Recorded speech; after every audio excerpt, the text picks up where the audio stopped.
think of somebody today or tomorrow that you can encourage, or you can say something nice for, or even do something nice for without them even knowing it. Absolutely. That makes you feel good too.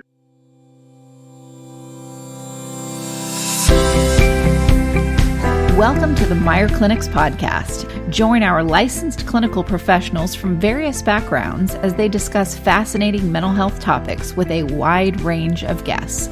Meier Clinics is a Christian counseling organization with multiple clinics nationwide dedicated to treating the whole person, emotionally, physically, and spiritually. Welcome to our listening family. We thank you for joining us.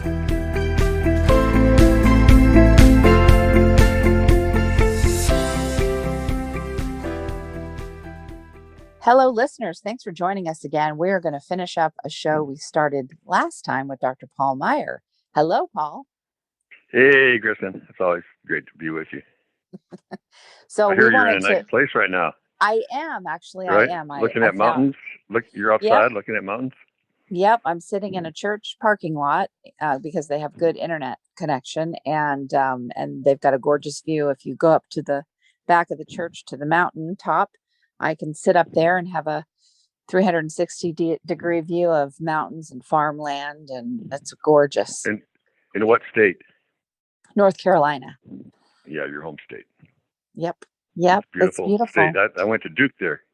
I went to Duke in North Carolina for a while. It's a beautiful state. Yeah, it absolutely is. So last time we did a show and we talked about, I think we titled it Unforeseen Circumstances or Unforeseen Reasons and Circumstances in our lives. And it was very much about something that, Paul, you had just written about in a chapter. You want to share kind of a synopsis of that? Yeah. There's a psychologist who's writing a book. I'm not really writing. I wrote over 100 books, as you know, in my younger days, about 3 a year. And I haven't written any for a couple of years. And I just am taking it easier, and I can't think of any topics that I want to write on that I haven't already written on, but a psychologist is putting together a book talking about the whole Christian psychology movement, let's put it that way. But also, the integration of spirituality with physical health and mental health and all that sort of thing. I got a Great American Award for that. That was, from a secular political group, and my former partner has a chair in the Library of Congress acknowledged for him when he died for doing the same thing. Half the medical schools in the country have a course on that the medical students are required to take on the influence of spirituality on mental health and physical health, so that they won't poo-poo people who want to have a pastor or a priest or a rabbi come pray with them in the hospital bed and things like that. Some doctors used to be sort of antagonistic toward that, so the book, the psychologist is writing a book where he has various, like maybe a dozen Christian psychologists and psychiatrists from around the country who were pioneers in this. Each write a chapter about ourselves. So I had to ask God to help me tell about my faults and how God used me in spite of them, and not be vain in it and say, well, I did this and this and this, and make it a me chapter. But anyway, I wrote a book on acknowledging God. Right. And so when you asked me, would you be interested in doing a podcast on different kinds of subtle influences, including from God, even though I said, are you sure this is a secular broadcast? She said, yeah, they're open to everything, and they'll listen to the people that aren't even Christians will be happy to hear, what you have to say about it and things.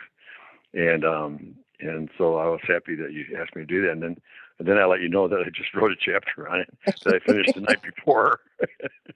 I know. I love it. I think that was God work. I think that was God working behind the scenes right there. You can spit out a chapter like nobody I've ever seen.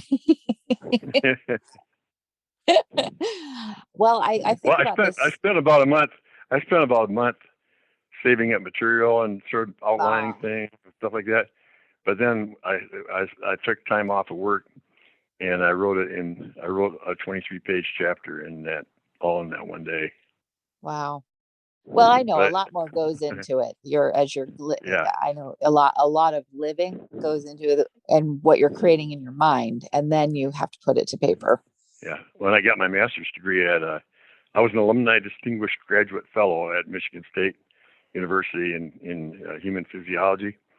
And when I had to write my master's degree, I'd done dog research and library research, where I had to operate on dogs and Mm, test, blood vessels and everything. And so I did tons and tons of research first.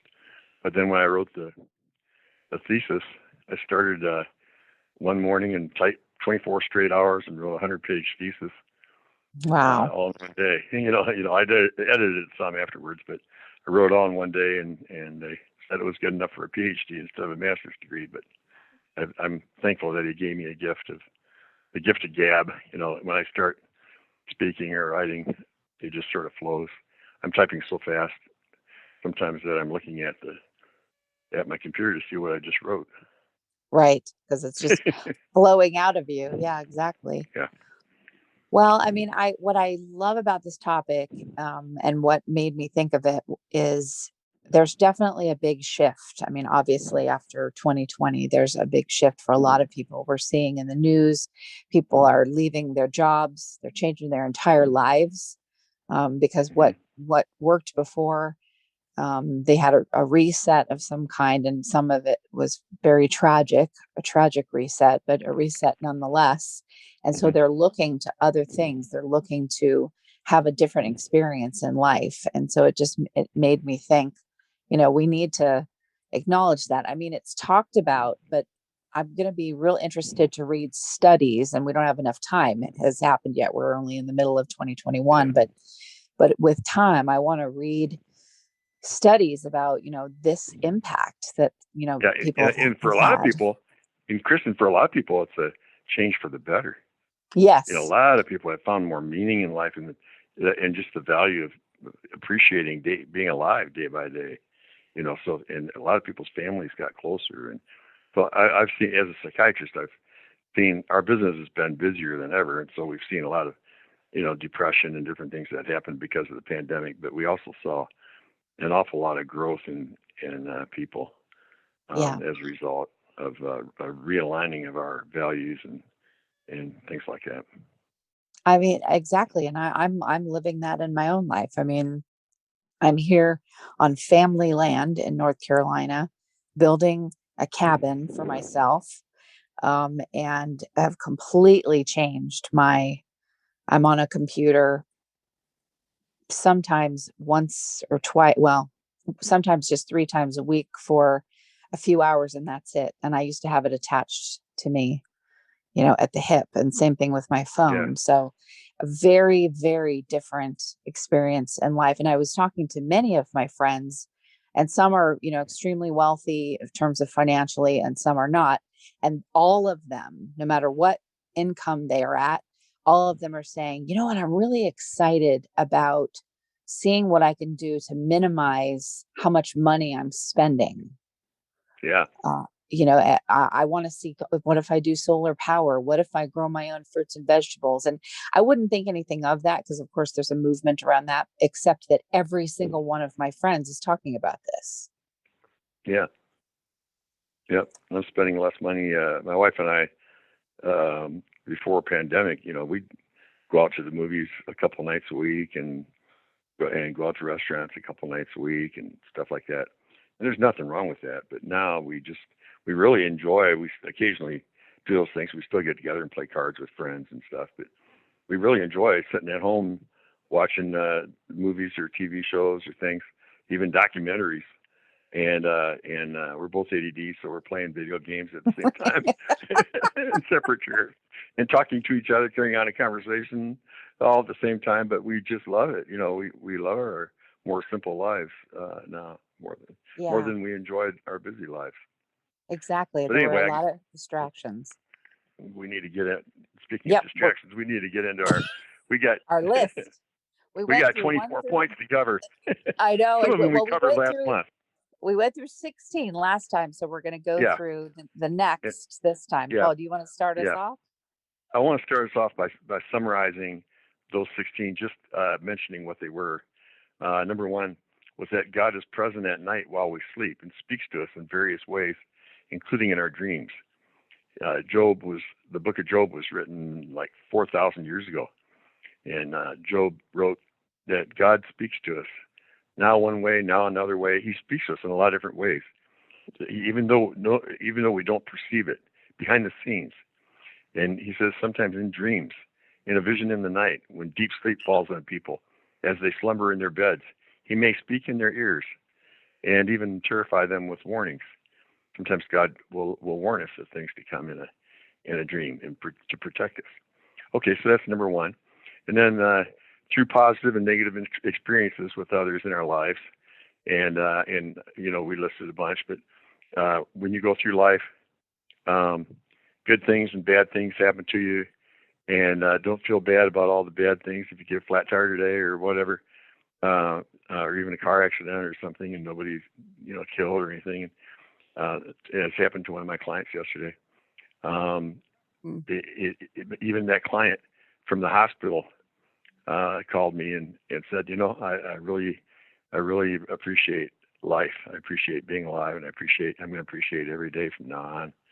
Because she just got a little bit banged up, but she realizes her car got totaled, and the cop said, normally people would have died in an accident like that, and she realizes that life's a gift. So that was a bad thing that happened that will change her life for the better. Right. So that's all we need to say about that. We don't pray or hope for negative things to happen to any of you that are in our listening family right now, but they will, because life's that way to all of us. We're all going to die someday, and we're all going to have some tragedies in our lives, but hopefully very few. But as they come, rather than just getting real depressed about them, and we will grieve. It's good to grieve, but we need to figure out what can we learn and grow from that tragedy. Hi, this is Dr. Paul Meier of the Meier Clinics. Our Christian counselors across the country have a goal of helping all those who come to us to become what God has called them to be. If you're in a situation where you're not at peace within yourself, or you just feel like there's joy that's missing in your life, we can come alongside to help you obtain peace and joy. This message is sponsored by the Meier Clinic Foundation, a nonprofit Christian counseling ministry. The number is 1-888-7-CLINIC, 1-888-7-CLINIC. Okay, and then number 3 is through our genetic gifts and weaknesses. In Psalm 139, God taught us through King David 3,000 years ago that God designed us in our mother's womb to have certain strengths and weaknesses. And as a medical doctor, I hope I'm not being too gross by saying this, but 9 months before you were born, there were 300 million sperm, 300 million, let's put this in case there's kids listening, 300 million little fish that were all swimming toward a single goal. They were having a race for an egg on an island, and only one of them won the race, and that one became you. That's how special you are. And I think God influenced which one would win. And so we each have certain strengths and weaknesses that we can use in our lives to benefit other people. Point number 4 that we covered was in Psalm 139 again, my favorite chapter in the Bible. It's not my life verse, but it's my favorite chapter. God not only designed us in our mother's womb, so that's when our little arms and legs were little buds. And he thinks about us so many times a day that we can't count them. There's like the grains of sand on the sea. It goes on to say that he pledges to love us unconditionally, and that with one arm, as we go through life, even though we don't see him, and we wonder, where's God? Where is he now with all this? And it's hard to figure out. It really is hard to figure out. But with one arm, he's hugging us, and with another one, he's guiding us. That doesn't mean he makes us do all the right things or anything. He gives us a lot of rope, but he gives us hints along the way, and guides us. He gives us the freedom to make choices while dropping us hints about the best way to go on our path through life. I've made lots of mistakes in my life, and so I must not have listened real well on some things. But again, we learn from. But I still know God has led me. I feel like I'm doing exactly what I ought to be doing at age 76, and I know you feel the same way because you and I have talked about it, Kristin. That at our ages, I'm 76 and Kristen's still 39 again, and and we both feel like this is exactly where we want to be. God's using our talents and our gifts to help us love people, reach out and love people in a way that we're able to do it. Don't you agree? Agreed. Yes, absolutely. Tell me something. I've been doing all the dominating now, and I'm ready for you to say something. And then before I go on to number 7, I covered 6. Well, I Do you want to say like anything you. about? No, I love you doing the recap for us. Trust me, I'll chime in when we get to the new ones. Okay, number 7. We know from psychiatry research and from our own experiences and from the Bible, including Psalm 139, that we have unconscious thoughts, feelings, and motives that we're not even aware of that control much more of our lives than we would want to recognize. And in my opinion, it's really frightening. In my opinion, lots of times our unconscious has more of an influence on our decisions than our conscious does. And I want everybody listening to us right now to just even look around the room that you're in and ask yourself, why did you pick? I'm looking right now at the pictures hanging on the wall. Why did you pick those pictures that are hanging on the wall? And you had conscious reasons. You just saw it somewhere and thought, oh, that's cute, or that's nice. But there's unconscious reasons that are stronger than the conscious reasons. Why did you marry the person you married? We often talk about and I'm not going to go into the story, but the movie star who married 7 jerks in a row who beat her up, ran around on her, and all that sort of thing. It was because her father had run around on mom and had beat her and her mom up and had sexually abused her. And so she found sexually, physically, emotionally abusive husbands. But she thought all of them were great, but her unconscious made her marry them, even though she was intelligent and famous movie star and everything. She thought they were great until she got married, and then she found out they weren't. But her unconscious knew all along what they were like, and it just went zap and made her fall in love with them. And so when she got therapy in our day program for several weeks in a row, she didn't make that mistake again. She gained conscious control over her life. And all of us make a lot of our decisions based on things that are out of our awareness. And in Psalm 139, psychologists think they invented the idea of the unconscious.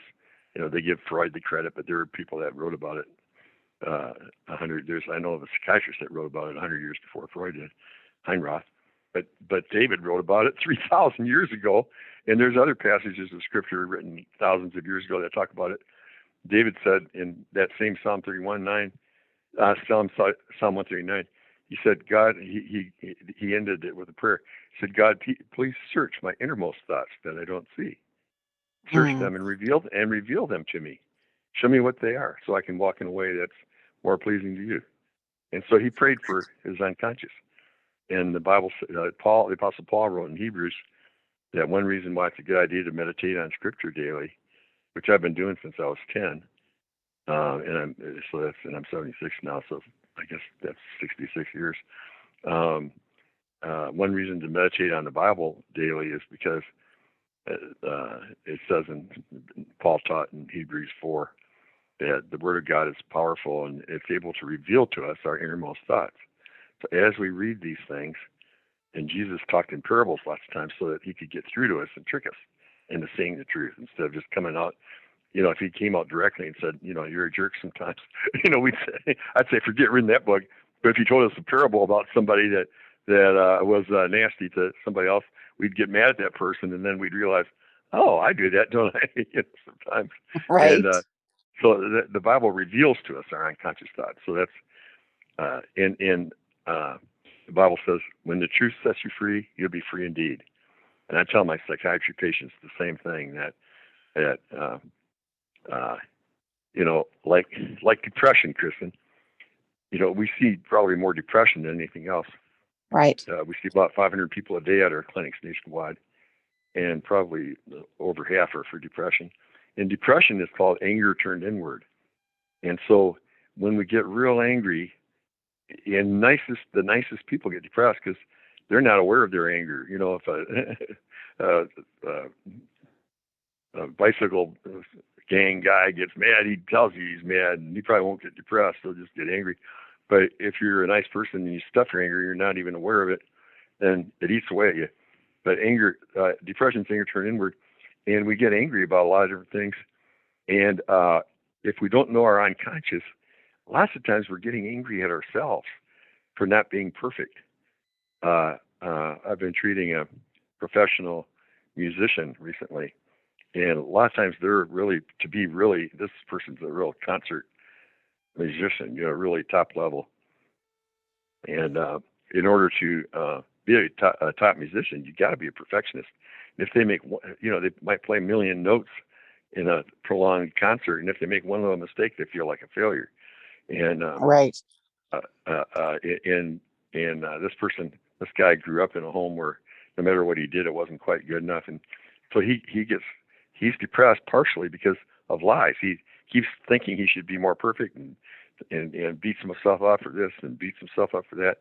And I've explained to him, and he's well now. He's been here for a month and left, but he's well now. He's doing great now. But most of the stuff that he was angry about were lies. They were lies. And we've encouraged our listeners many times to write a letter to yourself saying, I pledge to be your best friend from now on. And I'm going to make an effort not to say anything negative to you that I wouldn't tell my best friend under the same circumstances. Right. And if you'll do that and think about it, then you would tell your best friend the truth. So if you tell yourself something different, you're lying to yourself. So if you're going to get depressed about something, at least let it be something that's true, not lies. Right. That's another whole topic we need to cover, is the lies we believe. But anyway, God teaches us the truth, and the truth sets us free. Okay, and then number 10 was the powerful influences of our parents and other authority figures in our early lives. That's like what I just said. If you grew up where no matter what you did, it wasn't quite good enough, and then you believe it, even though it's not true. And that's not God speaking to you. That's false guilt. And then 11 was, there's often subtle, unrecognized way that God uses us.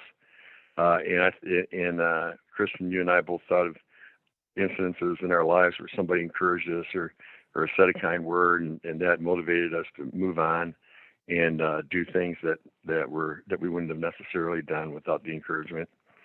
And so Yep. I encourage everybody else. Number 12 was, I encourage all of our listeners to look for ways to be an inspiration to bless other people around you. It's really rewarding. Solomon wrote, a kind word fitly spoken is like apples of gold and pictures of silver in Proverbs 25:11. And 13 was just, I told about various people that, and I'm not going to go into that because we already covered that, various people who had done that to me. Number 14, Proverbs 3, 5, and 6 has been my life verse, my favorite verse that I base my life on since I was 16. And it's trust in the Lord with all your heart, and don't lean on your own understanding. It doesn't mean don't be stupid. It just means don't trust your own judgment to be 100% infallible. Look at your ideas and your plans, but don't consider them infallible. So don't lean too hard on your own understanding. In all your ways, acknowledge Him. Ask God for help and guidance, and ask other people for help and guidance too. The multitude of counselors, there's safety, we learn, and He'll direct your paths. And again, it doesn't mean He's going to say, move to this city at this time and marry this person and all that. I tell people, if somebody walks up to you and says, God told me to marry you, be sure you don't marry that person. But I needed to follow Jesus more and just go where He sent me. And I've dwelled on that passage thousands of times over the years. And I signed some books just this morning, I was, believe it or not, signing books earlier today, even though it's only 11 o'clock in the morning. And I noticed, I don't always do this, but after my signature on all of them, I put Proverbs 3, 5, and 6, just the passage, hoping some of them will look it up. And then 15, and now we're getting up to the new stuff. So this is a review of old stuff. But number 15, God guides us in often hidden ways through our daydreams and night dreams, and sometimes special, what we call God dreams. Once in a while, you will get a dream that's a lot more powerful than most. And I think sometimes God speaks to you in those. He speaks to us on all of our dreams, but especially in those real powerful ones. And maybe once or twice a year, I'll have what I call a God dream. And for me to call something, being a psychiatrist, I have to be careful what I call a God dream, But what I call a God dream is where God will actually tell me something in a dream, and then the next day, something has to happen to verify it, or else I'll think it's just the jalapenos I ate at a Mexican restaurant the day before, but not an official God dream. And so, for example, I dreamt one time when my daughter was in grad school getting her psychology degree. I had a real intense dream where I saw her driving down a California highway at 70 miles an hour, and all of a sudden coming to a sudden halt for no reason, and somebody running into the rear end of her car. And then in the dream, a big cartoon ambulance came and looked and saw nobody was hurt and moved on. And but it was such an intense dream, and I told my wife, I said, I think we ought to call our daughter, and warn her to drive careful today. And my wife said, no, she's just thinking nuts. And I said, well, let's at least pray for her. So we prayed for her to be safe that day if there was a car accident. That afternoon, about 6 hours later, we got a call from California, and my daughter had been driving down the California highway, 70 miles an hour like everybody does, 6 lanes each way, and her car, her brake caught and suddenly locked, and somebody ran into the rear end of her car. And her car got damaged, but the ambulance came and went, and nobody got hurt. And she wanted us to know about it. And I told her about the dream, and my wife was on the line verifying it, so she wouldn't think I was lying to her. But sometimes God gives us those special dreams so that we would pray, And I could tell you a bunch of those. I'm sure some of you, if you really stop and think, you probably had some of those too. And I told you that my life verse is Proverbs 3, 5, and 6. To acknowledge Him, in all your ways acknowledge Him, and He'll direct your path. And so all my life, I just thought that word acknowledge means just pay attention to Him, or do what you're supposed to. I didn't put any big meaning in it. And then there was a Super Bowl about a decade ago that we were going to have a Super Bowl party, and we were supposed to wear blue jeans and stuff. And I wear blue jeans sometimes, but you're not a blue jeans kind of a guy. I'm not a blue jeans kind of guy. Yeah, I hate to admit. But anyway, the night before the Super Bowl, I had an intense dream, one of those real intense dreams, where Jesus was actually in the dream. And He said, Paul, get out of bed, wake up, get out of bed, get your Bible knowledge commentary, and look up the word acknowledge. And I want you to be aware of what it really means. And so I woke up and got out of the bed and went in the next room and got my commentary and looked up acknowledge.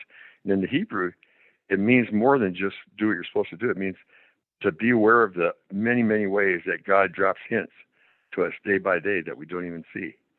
Acknowledge Him means look around in our lives day by day for Him dropping little hints and things like that. I thought, oh, that's really cool. Okay. And so that morning, so I went back to sleep, and I woke up, and later on that day, I went to the Super Bowl, and for the Super Bowl, I grabbed an old pair of jeans hanging on a hook that I hadn't worn those jeans in probably 18 months, but they were just hanging there, and I grabbed them and put them on, and a golf shirt or something. And after the Super Bowl was over, I went to take those jeans off and throw them in the laundry, and a little piece of metal fell out of the pocket. And I don't remember ever seeing it before. I probably had, and I probably picked it up off the sidewalk or something. But a little piece of metal fell out of my pocket, and I picked it up, and it had writing on it. And so I had to look at it pretty close, and it said, "In all your ways, acknowledge Him." And I thought, now that's the confirmation. That dream the night before was a God dream. Because here, what are the odds that you're going to find a little piece of metal falling out of your pocket that you don't remember ever seeing before? Right. It does those exact same words.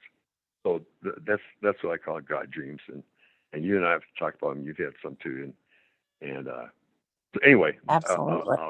I'll move on. So I was shocked the next day. That when covers. I said that. Yeah. So we're up to number 18 absolutely. now. My two and Kristin, I'm chiming along here like I write a book, going 90 miles a minute. So you're the boss of this show. You guide it. You're the director. Start us off with 18. So you butt in anytime. I will. Okay. I'll take us from 18. But you start off with 18. I'll go to 19. Okay. So my two most significant life-changing dreams were when I was 16. I had two dreams the same night, and I was just planning on being a carpenter like my dad. And but in the first dream, Jesus was in the dream, and it was an intense dream. And he said, "Paul, I want you to be a doctor. But I don't want you to be a doctor just to be a doctor. I want you to be a good doctor, but I want you to use that not only to, help people physically, but I want you to use that position to help others in many ways." Okay? And so I woke up from the dream, and I said, okay, God, I'll be a doctor. And I went back to sleep. And then an hour or so later, I had another intense dream. And this time, Jesus was showing me, again, I had the dream when I was 16, but he showed me what I'd be doing when I was in my 40s, I'd say. I was, in my mid-years of life, and I was traveling from country to country around the world, teaching. And he said, "I want you to teach practical Christianity, practical spirituality, whatever that means." I didn't know what that meant, but I thought, okay, I'll do that. I'm not sure what you mean by that, but I'll do that. So I thought he wants me to be some sort of missionary doctor or something. I'm not sure what he means by that. And so after that, I'm going to really, really summarize it because, my whole chapter is about what happened after that. But after that, I went to college and grad school and medical school, and I went to Duke for psychiatry residency, and then I even ended up getting a seminary degree after that. But I got all sorts of training. I got 5 degrees to be really good. I want to be a really good psychiatrist because I felt like I could help the most people in that field. But I knew God didn't want me to be a full-time psychiatrist. There's nothing wrong with full-time psychiatrists, but I'd only see a few thousand people in my lifetime. And God wanted me to have an influence around the whole world. And so, and I knew pastors, when I was in residency, I knew pastors saw a majority of the counseling in America was done by pastors, priests, and rabbis. And only about 25 or 30% of the counseling was done by psychiatrists and psychologists and therapists. And so I thought, if I train pastors how to do good counseling, right, then I'll help more people than I would if I became a full-time psychiatrist. And coming out of Duke was rated number 2 to Johns Hopkins, rated higher than Harvard. So coming right out of Duke, I was offered, in 1975, I was offered over $100,000 a year at 2 different places, one in Bangor, Maine, and one in Milwaukee, Wisconsin. And in one of them, it was to come head up a clinic, even though I'd never had any experience as a private practice psychiatrist. And it was hard for me, being a carpenter's kid, to turn that down and go teach at a seminary for $12,600 a year. But I taught full time at a seminary, and my buddy in college, who was my cadaver mate and a prayer partner, he did the same thing. He went into psychiatry, and he taught full time for $12,600 a year. So we both did it. We had a part-time private practice here in Dallas, and to pay off our school loans and stuff. But we just took our poverty vows, and our wives went along with it. And but there wasn't any such thing as Christian psychology. That's why I'm considered one of the founding fathers of the Christian psychology movement, and among many, among other ones too. And so for each course we taught, we had to write our own textbook. And so he wrote the first book ever on Christian psychiatry, and I wrote one on personality development. And then together we wrote Happiness is a Choice, a book on how to overcome depression.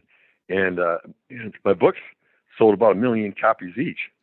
So all of a sudden, I took this $12,600 a year job, and then, and since then I've written over 100 books that sold well over 8 million copies in 30 different languages. And so God blessed me and blessed my ministry, and it went around the world. And then at the seminary, I got to train.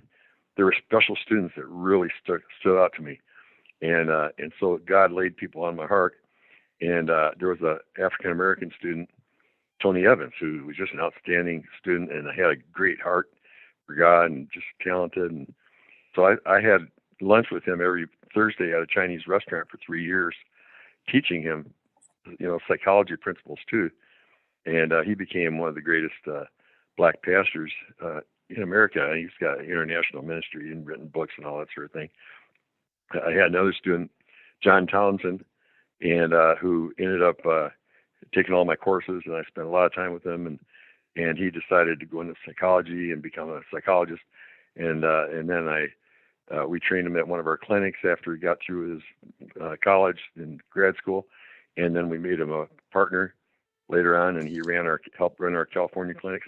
And I did that with two guys, Henry Cloud and John Townsend, and they're the guys that wrote all the Boundaries books, and they're considered the leading.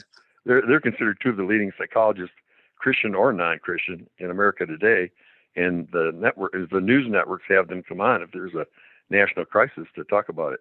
And so those were two guys that I discipled, and then Abed Alexander, a student from Haiti who ended up teaching at Harvard, and Ken Hendren, who ended up becoming a Messianic rabbi in Israel, and Graham Barker was one of my first students that I really took under my wings, and he ended up going back to Australia where he was from and doing everything I did.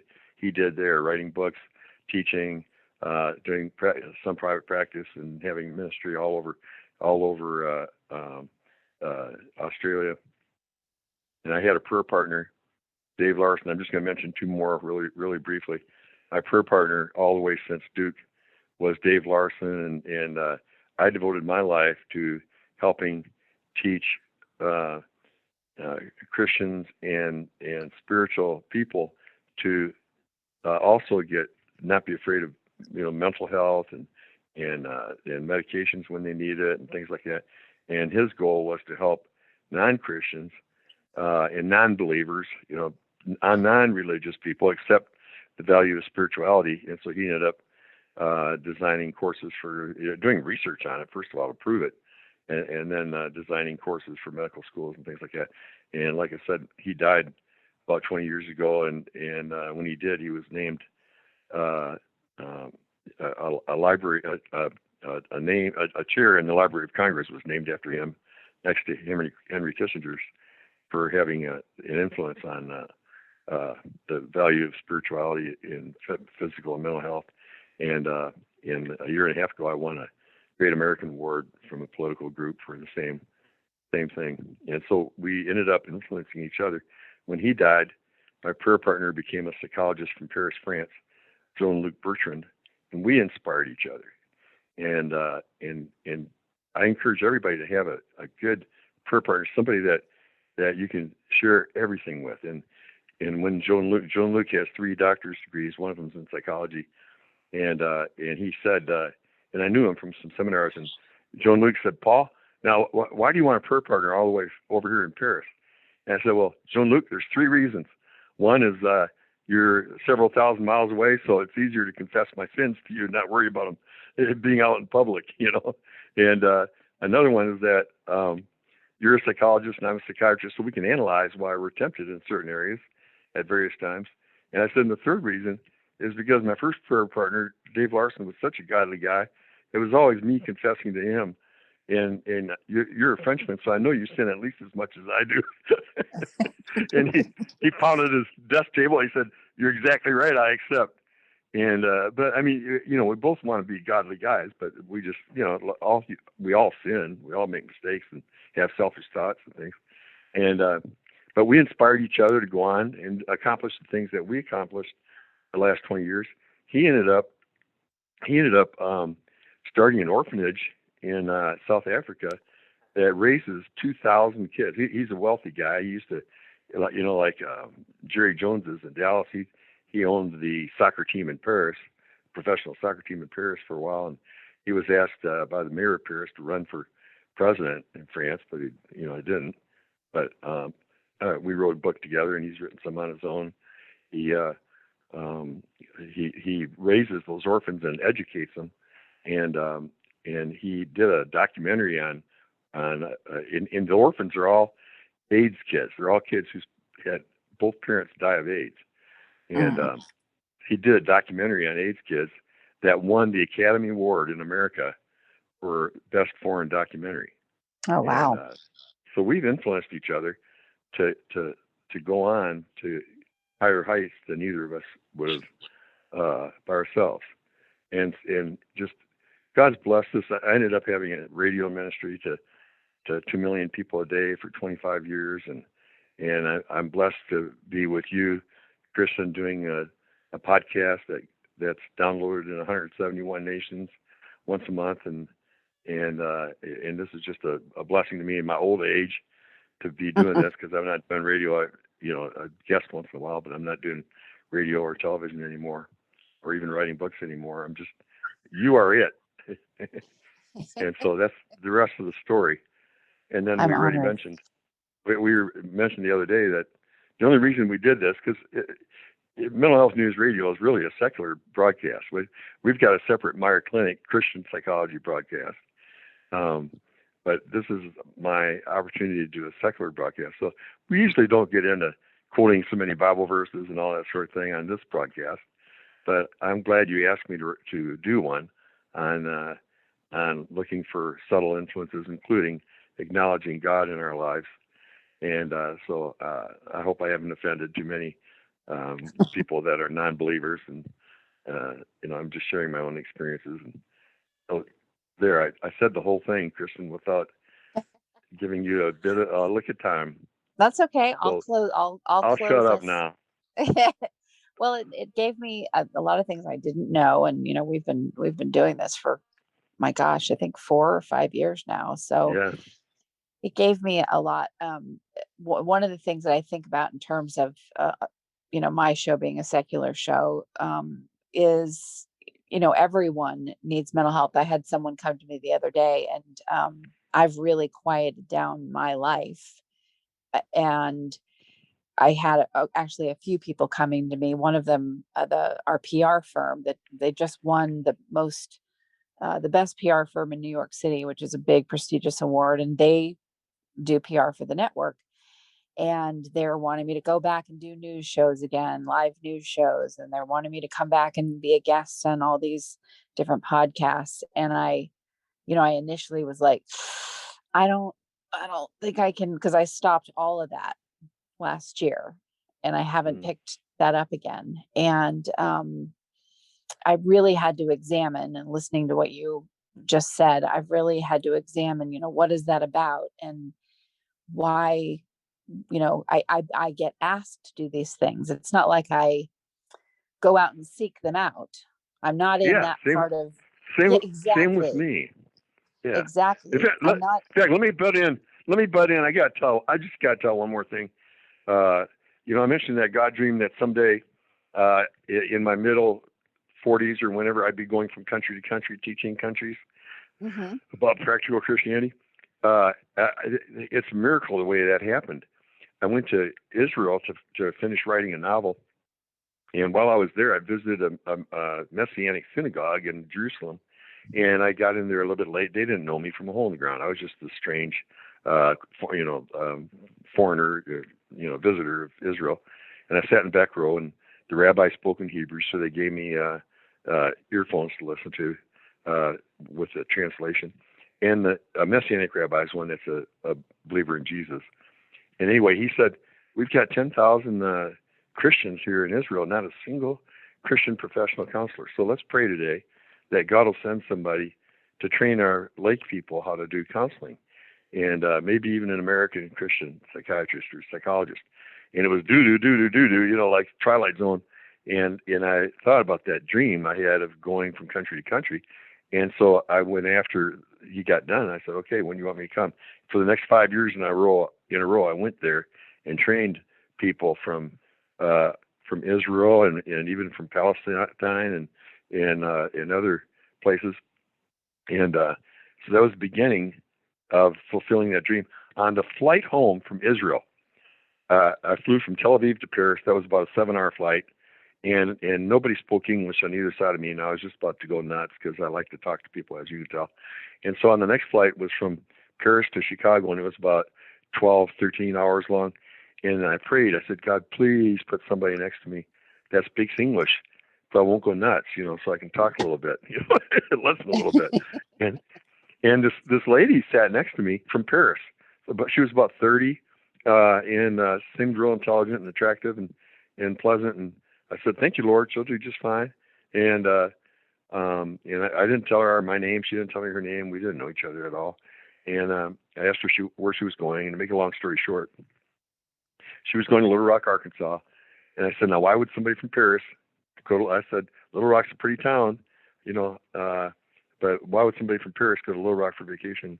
She said 10 years earlier, she had been a college student and went through a real serious depression. And a missionary from Little Rock gave her a book to read called Happiness is a Choice by Dr. Paul Meier. And she said, have you ever heard of that book? Yeah, that's the truth. And I said, yeah, I've heard that book. I didn't tell her I wrote it. I said, yeah, I've heard of that book. And I said, well, what happened? She said, well, as a result of reading that book, I got over my depression and I became a believer myself. I was an atheist before that. And now I'm a missionary in Paris, France, working with college students. And the other missionaries here really want training in how they can use the Bible to help people that have special needs that the Bible doesn't talk about, like bulimia and things like that, or when they need medications and things like that. And she said, I know. So the lady that gave me that book is in Little Rock, so I'm going to visit her. But I know Dr. Meier's got a clinic in Little Rock, so I'm gonna try to hunt down Dr. Paul Meier and get a hold of him by phone or something. And I said, well, what do you mean by hunt down Dr. Paul Meier? And she said, well, the missionaries here want some training, so I'm just going to ask him what he recommends that we do to get some further training. And so then I said, well, I'm Paul Meier. When do you want me to come and train you? And she just laughed, thought I was lying. And I pulled out my passport, and she almost fainted. And a few months later, I was in Paris for a week. And that's where I met Jean-Luc Bertrand, the psychologist. And so I was there training them for a whole week. And then things like that kept coming up. I mean, that's a miracle, and I didn't even mention on the flight from Chicago to Dallas, a lady sat next to me who was the registrar at Rosemead Graduate School, where my daughter wanted to go, but you had to have like a 3.6 average, and she had a 3.5 average, so she was about to get turned down, but when I talked to her about my daughter, she ended up getting in. But that's just a Nice. side thing. But anyway, that was God saying, Paul, it's time for that second dream to be fulfilled. And from then on, for the next decade or 12 years, I never planned which country to go to, but I ended up going to Russia. I even ended up going illegally to Cuba and training 1,000 doctors about Christian psychiatry and stuff. And I went to countries all over Europe, South America, Asia, and I traveled all over the world teaching people practical Christianity, Christian psychiatry. And so that second dream was fulfilled. I never did mention that's how that second dream got fulfilled, by miracles like that. In every single country I went to, things happened. I could tell you miracle after miracle where God would show me something in a dream, and then something would happen the next day that would verify that was God leading me. So, okay. Wow. That's the rest of my story. Well, I think we failed should. to mention that. That's okay. I think we should close on that, because that is a perfect example of, you know, these this time we just went through that, had so many unforeseen circumstances and uncomfortable things happened, and a lot of spiritual growth came out of it. So I think it's important for people to hear your journey, and how that happened for you. And then I think our next show we can cover what's been going on for us out of, in the current time, out of what we've Right. all been through. And Yeah. I'm really curious, Paul, to talk to you, because you're on the front line seeing people that are coming out of what's been going on and how their lives are changing because of it. I'd love to find out more about what you're seeing at the clinics, that people are coming Yeah. up with as why they're changing their lives. And it's not just, oh, I'm a stockbroker my whole life and now I'm going to have a farm. It's not just things like that. It's also people Right. who were a farmer and now they want to be a stockbroker. Just a shift for everybody. It's not everybody's running to do the same thing. It's just Right. everybody's making a change, and knowing why and what prompted that, I think, Yeah. Or is staying really in the same important. career, or staying in the same career, but realigning their time to Yes, spend more time with family and things. Yeah, exactly. we could write a book on what are the good and bad changes that happened in America and in the world as a result of the pandemic. Oh yeah, we could absolutely. Don't get started. You've been trying to get me to write a book for. I won't. Hey, I'm not planning on writing any more books. I wouldn't have written this one, but the guy begged me, and I'm glad I wrote that chapter. That's just a chapter. You Well, heard the whole chapter in this past ex- hour. yep, exactly. It's fantastic. I love it, and I love that you did that, and that we can have these shows where we can say, look, this is our journey and this is where we're going now. It gives people a sense of peace to hear you talk about it. I didn't mention this before in our listening family on the Meier Clinics podcast. It was really interesting to watch how many listeners tuned in during 2020 of all the podcasts on the network. Yours was the one that grew the most in 2020. I thought that was really interesting. Yeah, that might have been just because we're touching on, heart and spiritual issues, and this is Right. the time in the world when people are becoming awakened. It's a time of awakening. Exactly. And whatever that awakening means for you, it's about the awakening itself. It's not about the result of it or what you did with it. So And anyway, Kristin, I want to say that in the chapter, I spent a lot of time talking about my failures, and I want people to know. I mean, I just had time to list some of the good things, but I learned a lot. You learn more from failure than you do from success, and I talked a lot about my failures and how I'm appreciative that God has used me in spite of my shortcomings and my failures, and it's not like when you live the life I've talked about, it sounds like it's all hunky dory, but I've made mistakes and suffered and things like that too, and this is, so I just want people to get the whole story, and that I didn't want it to be a bragging session.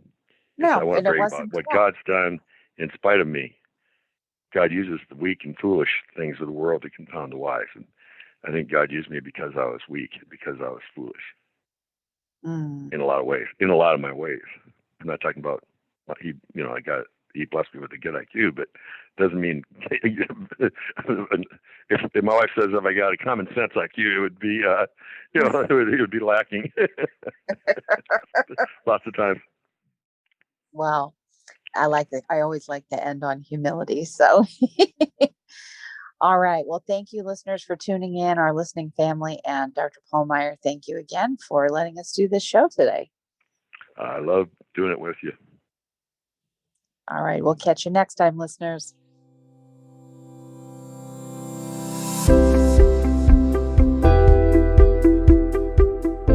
We hope you enjoyed this podcast. Tune in next time for another engaging discussion on relevant mental health topics. If you have any questions about Meier Clinics, please visit our website at meierclinics.com. That's MEIERclinics.com, or call us at 888-7-CLINIC. Don't forget to leave us a review on iTunes, Stitcher, or any of your favorite podcast apps. And please note that we are a member of and produced by Mental Health News Radio Network, MHNRnetwork.com.